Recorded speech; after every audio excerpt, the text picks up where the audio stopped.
what do you know? What do you know? Tell y'all what I know. I got a pretty interesting load for the weekend.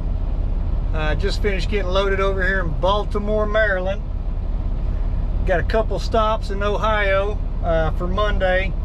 I'm gonna try to kick one off tomorrow. I think they're open long enough that, you know, I think their hours will allow me to get unloaded there. We're gonna try. We'll see what happens. But when I get to a good point, I'm gonna pop the doors open and I'll show y'all what I got. But until then, we gotta get out of Baltimore before traffic just gets plumb crazy. So let's get on the road.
Well, we got parked.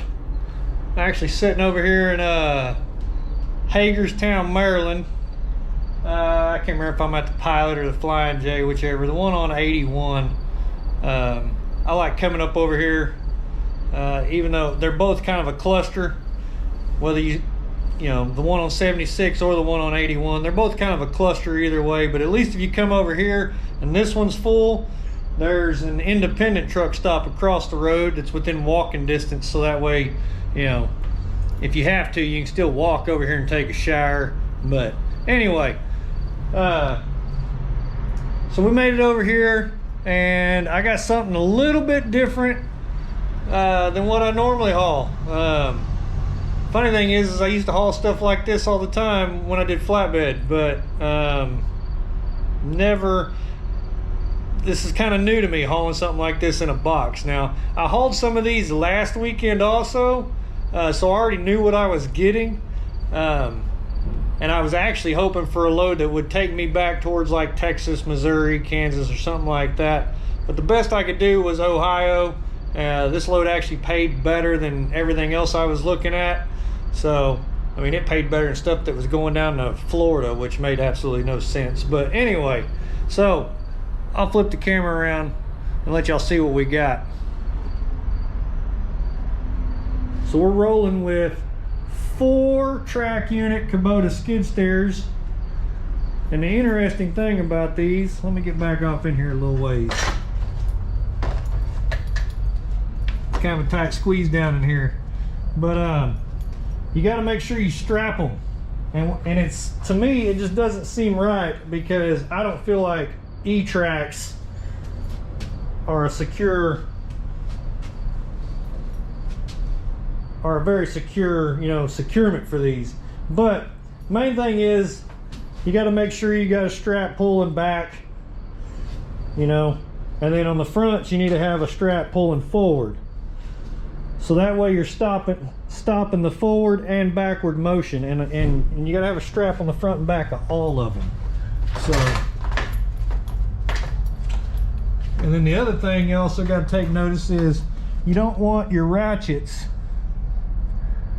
rubbing on anything, scratching anything up. So that's another hard part, is trying to position these ratchets to where they're not scratching everything up. So, and I'm actually checking my straps while we're doing this. So, but yeah, because depending on where you attach on the wall, whether you go here, there, whatever, will determine where that ratchet strap ends up at. So I need to invest, if I'm going to continue to do this, I need to invest in some of these that's got the little short. I've only got one of these, and I don't even know where I came up with it at, but it's short, so it puts the ratchet over by the wall, and then you don't have to worry about it. But the other problem is you don't have a lot of slack. It's not a very long ratchet strap. So, but this is what I got. Got some Kubota skid steers in a dry van. And apparently, I mean, there's trucks hauling these left and right out of there. The thing I thought was weird, let me turn you around so you can see me. Anyway, the thing I thought was weird, I mean, not necessarily weird, but there's trucks pulling in and out of there, loading up, drivers not even getting inside their trailers, just shutting the doors and going. And, you know, 16 years of running open deck, I just don't feel safe doing that. So I actually secure mine. I had a driver last weekend was like, oh yeah, I just stick one on the front and one on the very back one, meaning one on the front machine and one on the back machine. And he says, the brakes are on, they won't go nowhere. But the funny thing is I secure mine and run down the highway, and I'll get inside the trailer and check, and I'll have straps that have loosened up, which tells me that these things are moving around. They're sliding around on the floor and stuff. So they don't stay in one place. So you gotta secure them. Even though I don't feel like this kind of securement is very secure, but it's better than nothing. So anyway, that's what we got. We're in Hagerstown, Maryland, and we'll get back on the road in the morning. So I'll catch back up with y'all then. Well, good morning. We are fixing to get on the road. Get out of this parking lot here. Got to sleep in a little bit today, which is always nice. I mean, I guess I could have got up at my normal time and ran it and parked a lot sooner, but I've only got about 4.5 hours worth of driving today.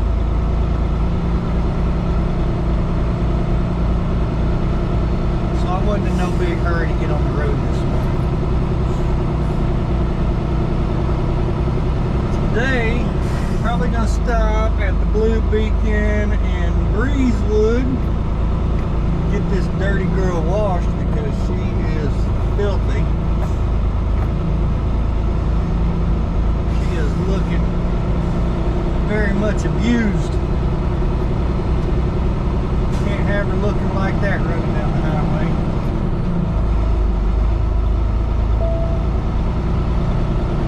And we're going to get up.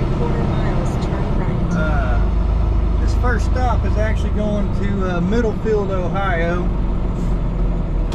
And I learned yesterday that they do not accept deliveries on Saturday, so that's also the reason why I was in no hurry to get on the road this morning.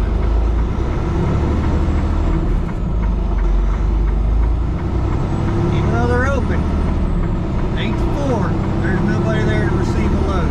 So, it is what it is. We'll deliver it first thing Monday morning. This kind of sucks. I was hoping to be ahead of the game a little bit so I could get home a little quicker. But we'll still work it out. So yeah, we're gonna make it over here. Like I said, gonna stop at the Blue Beacon in Breezewood, and then hopefully there's not some ridiculously long line. And then make my way up. Probably gonna stay at the Pilot. There were 76. That ain't my road. It's up here. All right. The sun is kind of jacking on me a little bit. I can't really see what I'm looking at here, right?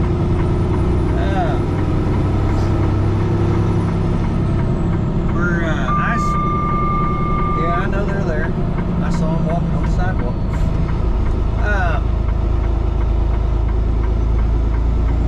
Where I-76 and I-80 split, there's a Pilot and a TA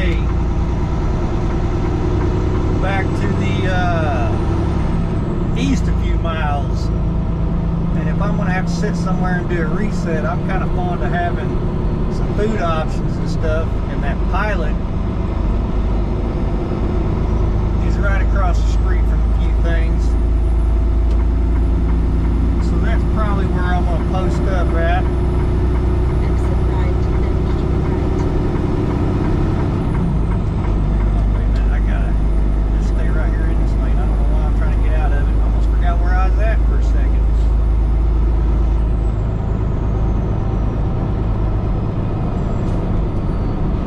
We want 70 westbound. Keep right. So yeah, that's the plan for today. I probably won't throw a lot of driving footage in here because here before too long we're going to be right back on the same stretch of highway I was on, just going the other direction. So probably won't record much of that.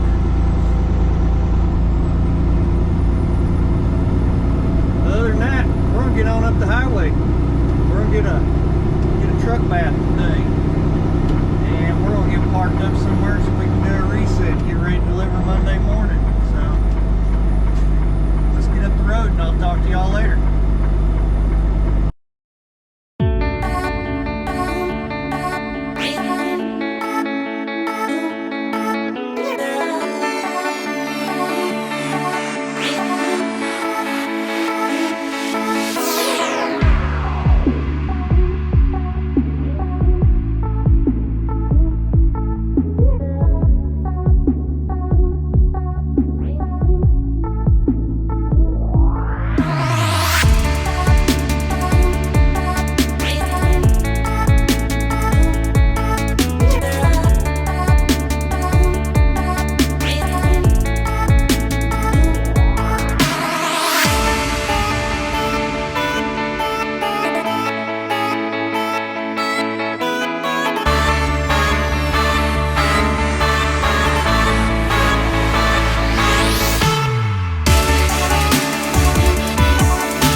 Well, all right. We finished up that skid loader load. And we need to crunch some numbers on it. So, load went from Baltimore, Maryland, Had a couple of different little stops in Ohio and ended up in Columbus, Ohio. Total miles was 726 miles. I want to say my deadhead on that was 60 or 70 miles. I can't remember what it was from York, Pennsylvania down to Baltimore. It was right around that area. But total mileage was 726. Total gross pay on that load was $3,143.35. The revenue to the truck, or the business revenue, was $2,242.22. So that's a rate of $3.08 a mile, and I averaged 7 miles to the gallon on that load. My fuel mileage sucked on that because, I mean, there was multiple reasons. First off, you know, I had to run back up through Maryland across the Pennsylvania Turnpike, and then I spent a day and a half setting in what was that, Youngstown, doing my reset. And so during that time frame, my truck did a little bit of idling here and there, which always affects your fuel mileage. So 38,000 pound load and 7 miles to the gallon. So that's where I ended up at. I appreciate y'all for watching. Like always, stay safe. Hit that subscribe button, hit the thumbs up, and rubber side down, shiny side up. Catch y'all on the next one. Y'all have a good one.